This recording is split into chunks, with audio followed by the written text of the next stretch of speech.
Bom, a gente vai começar agora falando um pouquinho sobre as dependências.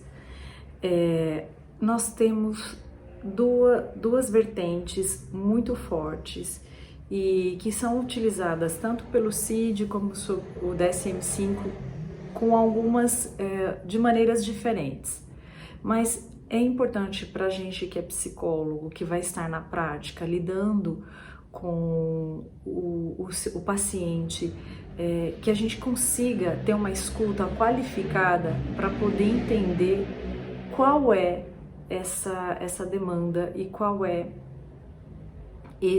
essa dependência. Então, o que é uma dependência? A dependência está caracterizada por sintomas, por frequências, prejuízo na vida do paciente, no trabalho, nos relacionamentos. Então, a repetição do comportamento, o consumo exacerbado, repetitivo, a baixa tolerância de não ter aquele estímulo, se caracterizam como dependência. Diferente de outros transtornos, a dependência ela está muito ligada a uma entrevista, a uma relação terapêutica, porque não existem exames que detectem se a pessoa é viciada ou não. Então ela está muito ligada nessa entrevista, nessa interação e nessa conexão do profissional de saúde com o paciente. Como psicólogos, nós então entendemos que existem duas partes importantes, que são as compulsões comportamentais e as substâncias psicoativas. Então, existem algumas teorias que falam sobre dependências orgânicas e dependências de experiências. As dependências orgânicas estão ligadas ao consumo das substâncias, à repetição daquele comportamento e que se caracteriza vício. Então, por exemplo, o fumo, o tabaco. O tabaco, ele está dentro de uma dependência química, né? Orgânica, que a pessoa precisa daquela substância. E tem a dependência que está ligado e atrelado a essa compulsão. Então vamos falar de games, né? Os jogos, interação, que a pessoa precisa constantemente daquele estímulo, experienciar, repetir aquela ação, perdendo às vezes a noção do tempo, deixando de se relacionar de forma saudável com outras pessoas. Ok. Bom, então, um dos pontos das substâncias psicoativas, drogas ilícitas, que estão caracterizadas em relação à dependência química.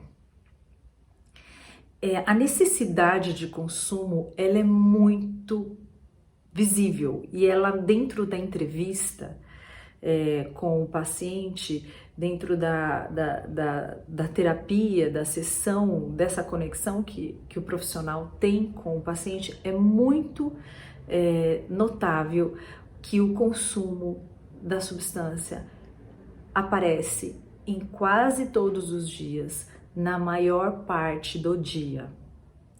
É muito importante a gente caracterizar esse consumo, que ele deixa de ser um consumo normal e ele é exacerbado.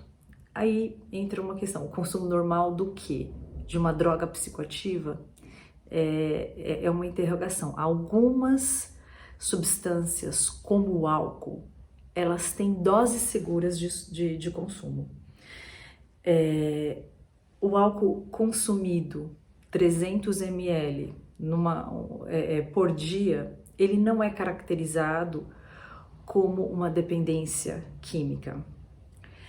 Então, a gente precisa saber qual é a substância que a pessoa consome.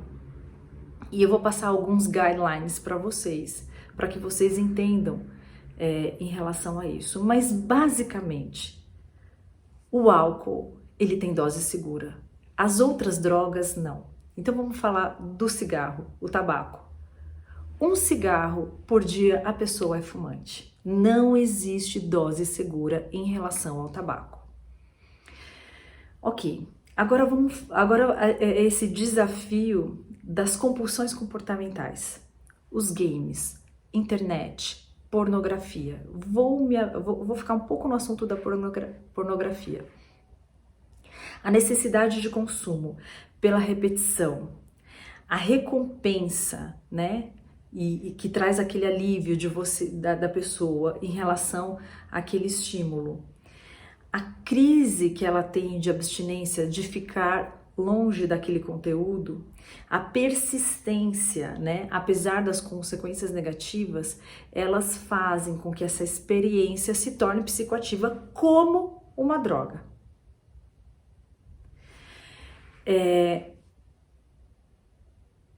É muito comum que a pornografia, depois que a pessoa consuma a pornografia, ela pratique uma masturbação ou uma relação sexual não saudável. Isso é muito importante a gente ter essa ciência, principalmente na pornografia.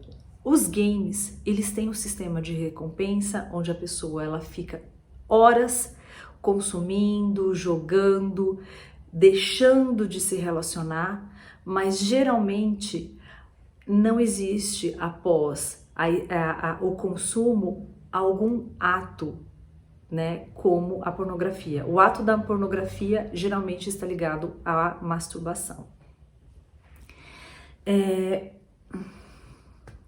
Eu vou falar agora um pouquinho dos modelos de intervenção. E eu gosto muito e eu acredito que é o modelo mais usado, que é o modelo transteórico de Prochaska e de Clement. Esse modelo transteórico de mudança, ele contempla 5 fases. Só para a gente poder contextualizar, esse modelo ele foi desenvolvido para as drogas psicoativas. Então, um modelo muito utilizado para dependentes químicos do tabaco. Nessa proposta de intervenção, os pesquisadores eles começaram a observar que os pacientes usuários de droga, eles passavam por algumas fases.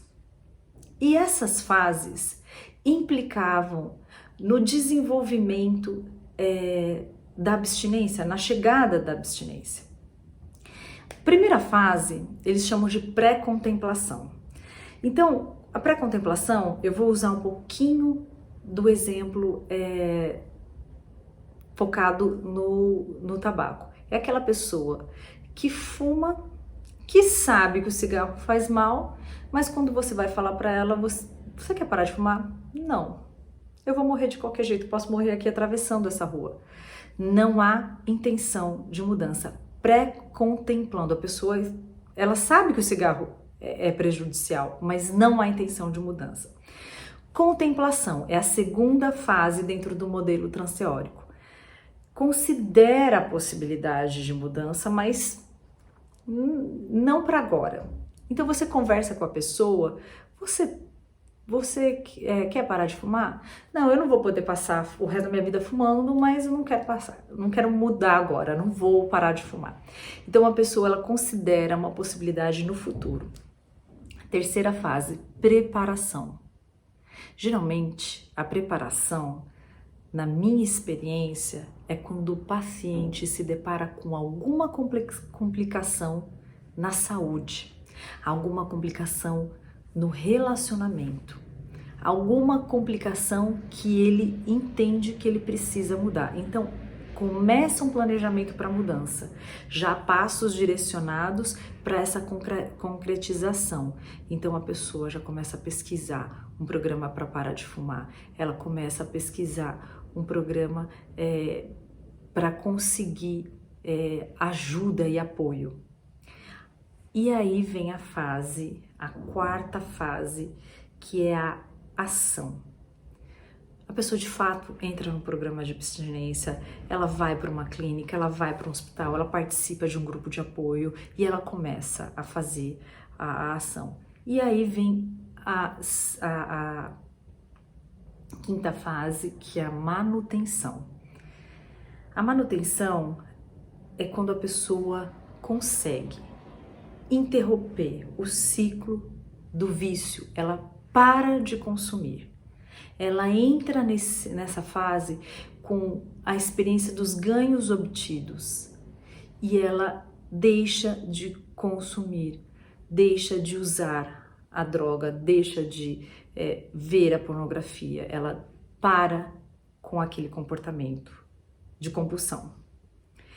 Mas esses autores, ok, eles colocam essas 5 fases: pré-contemplação, contemplação, ação, manutenção, mas eu particularmente eu gosto de uma fase que ela é pouco estudada, mas ela é extremamente importante nessa fase de mudança, que é a recaída. Eu lembro até hoje dos meus professores lá na Argentina, meu professor psiquiatra Dr. Moussi, que ele falava que a recaída faz parte de todo esse modelo de processo de mudança. Quando o paciente ele entende que ele vai ter recaída, você consegue preparar ele para lidar com a frustração. Então, é muito interessante que quando você... E isso é utilizado em diversos programas para mudança de estilo de vida. Quando você prepara o paciente para entender que ele vai oscilar, que ele vai ter recaída, que ele vai pensar em desistir e voltar ao consumo, ele se sente muito mais preparado e muito mais empoderado para se perdoar e seguir em frente de volta para a abstinência. Então, o que é recaída? A recaída é voltar ao consumo. Alguns autores, eles definem recaída e lapso. Recaída é quando você volta a usar de forma regular a substância como você utilizava nos últimos 6 meses, enfim, anteriormente. Lapso é quando você dá um escorregão, você vai numa festa, pega um cigarro, dá uma tragada, depois, opa, me arrependi, ok, voltou para repensar e continuar na manutenção firme com a abstinência. Então, todos esses passos, eles são super importantes para a gente conduzir o paciente no processo de mudança. Agora eu vou falar um pouquinho sobre entrevista motivacional. Vamos pensar que a gente pega um paciente que ele está usando pornografia.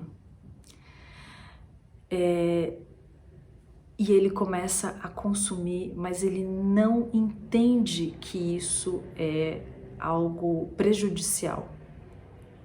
Existem pacientes que usam a pornografia como recreação, que eles conseguem usar a pornografia até dentro de uma perspectiva do casal.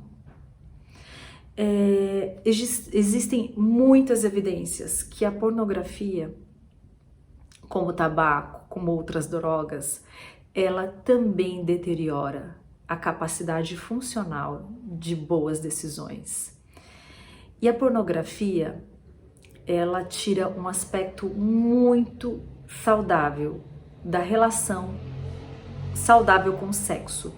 A pessoa, ela entra num campo de fantasia aonde, depois do consumo, ela não consegue alcançar a plenitude de prazer por conta do comportamento anterior. Então ela usou a pornografia, ela consumiu e ela vai ter relação com o seu esposo, com sua esposa, com seu parceiro, e geralmente essas relações não alcançam a plenitude da expectativa da pessoa. Então é como se a pessoa se preparasse para uma realidade que não acontece. Então, o que dentro dessa patologia é bem interessante a gente utilizar a entrevista motivacional. A entrevista motivacional, ela tem 5 pontos importantes. O primeiro é expressar empatia. Então, eu estou usando aqui o exemplo da pornografia porque geralmente as pessoas, quando elas começam a desenvolver, principalmente os homens, esse assunto, existe uma culpa, existe algo muito velado, é a expressão de uma parte muito ruim da personalidade, do seu caráter, então envolve-se muito constrangimento no contar, no desenvolver desse assunto.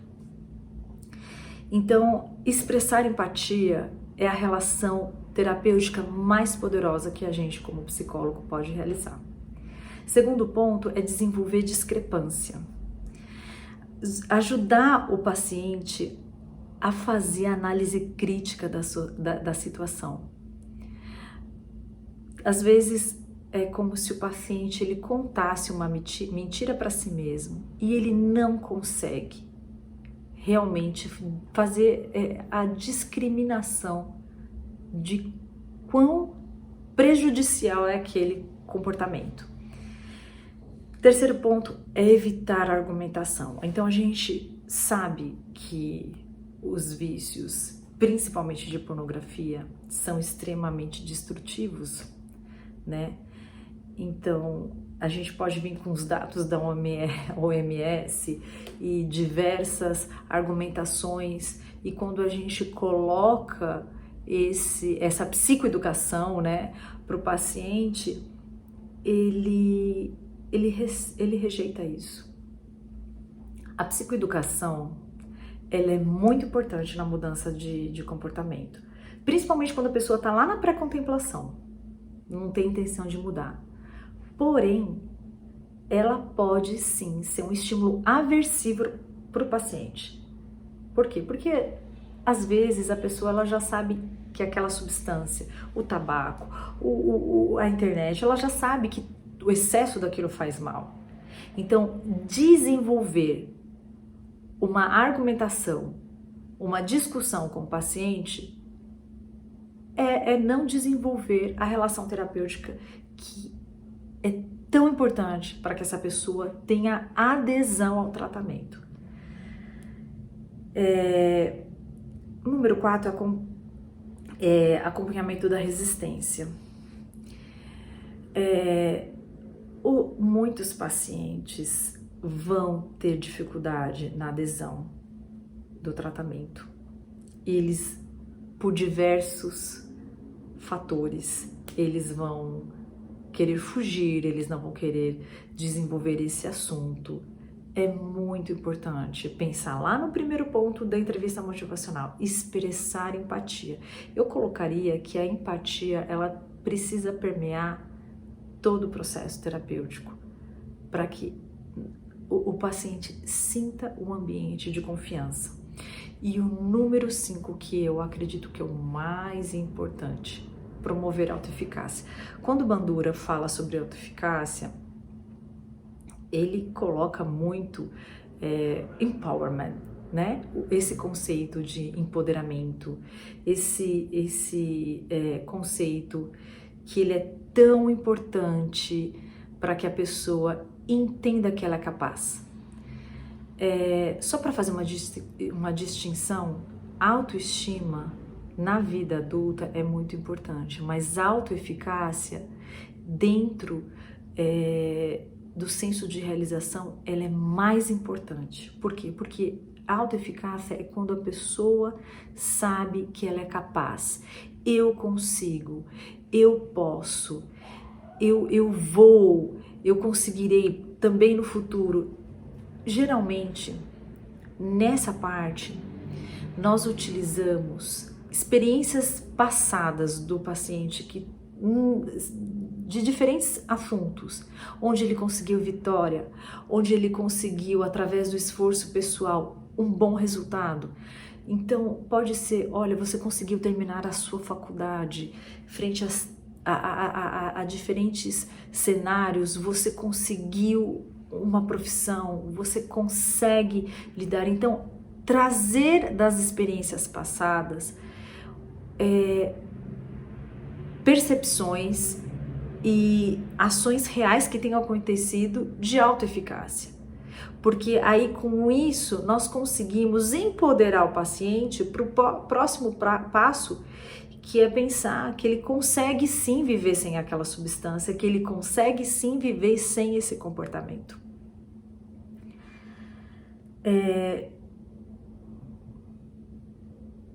Então, são essas duas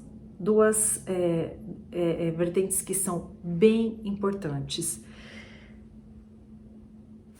A teoria do modelo de Prochaska e de Clemente, do modelo transteórico de mudança, entrevista motivacional. Eu queria voltar um pouquinho no modelo de mudança, né, do Prochaska e de Clemente. Quando a gente consegue desenvolver e ensinar o paciente que ele vai passar por essas fases, que essas fases elas geralmente têm ambiguidade, né?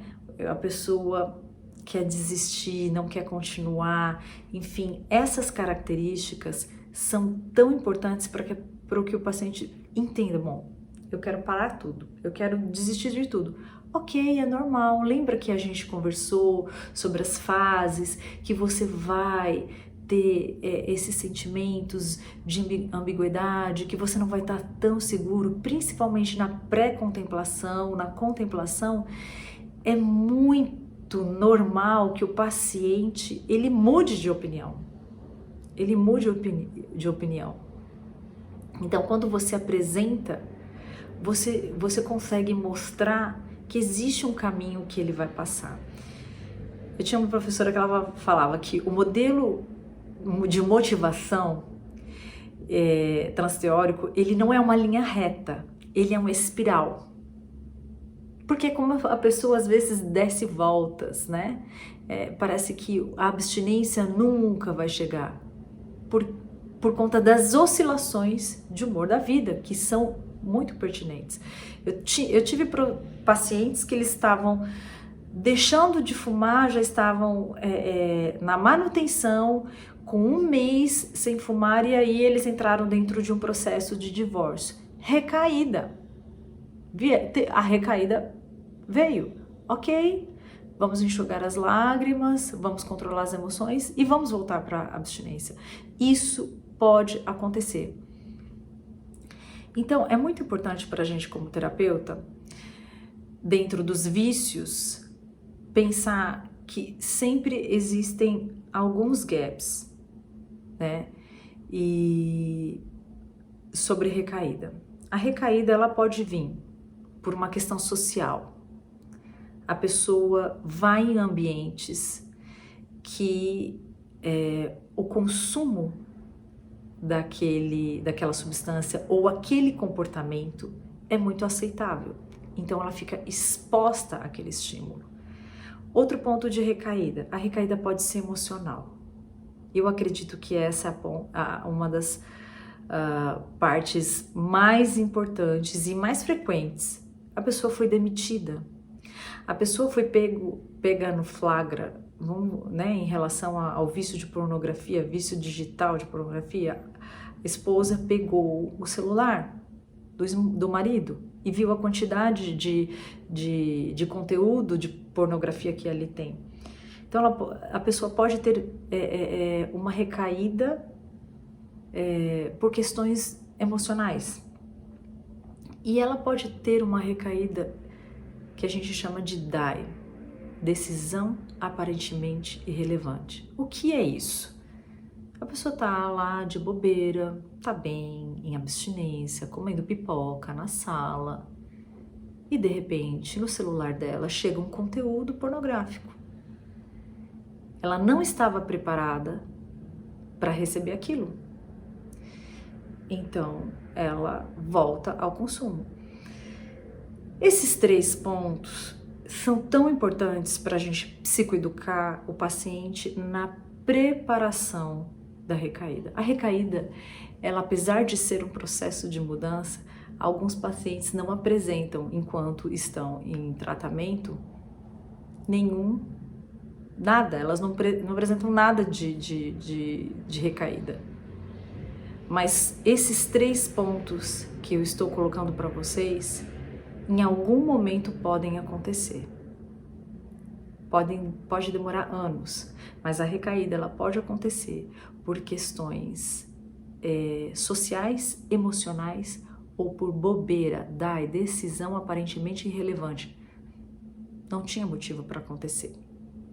Empoderamento dos pacientes, psicoeducação em saúde é um poderoso aliado para a gente poder ter bons resultados. E para terminar, eu vou colocar aqui um pouquinho de como é importante a gente pensar na pornografia como um vício digital. Então, quando a gente reconhece, principalmente, as pessoas que utilizam pornografia, elas têm uma diminuição no prazer das relações reais, tanto sexuais como sociais, porque o estímulo da pornografia é muito importante para a necessidade de se satisfazer. As pesquisas, elas colocam que existe um protótipo, que existe aí um perfil de pessoas tímidas são mais propensas a utilizar a pornografia, porque muitas vezes elas não conseguem falar sobre abordagem sexual com o seu parceiro, muitas vezes elas não conseguem se desenvolver sexualmente, então elas utilizam como uma fuga esquiva. Terceiro ponto, e aí vale para todos os vícios, frente a situações de estresse, a pornografia é buscada como uma fonte de alívio. O cigarro também e os vícios de experiência psicoativa, de dependência química, a pessoa ela entra num nível de estresse, ela utiliza e consome aquilo para buscar equilíbrio. E a mesma coisa com games, pornografia. A pessoa busca aquilo como uma fonte de alívio. Em ambos vícios, a tolerância muda. Então a gente chama isso de escalonamento. Eu começo a ver 20 minutos de pornografia por dia, de repente eu estou gastando 1 hora, de repente eu estou gastando 3 horas da minha vida, de repente eu estou usando pornografia durante a noite. Então ela começa a aumentar o acesso, a pessoa começa a se inscrever em sites, todos os sites pornôs, fazer contas, gastar dinheiro, alguns sites são pagos. Então a tolerância muda.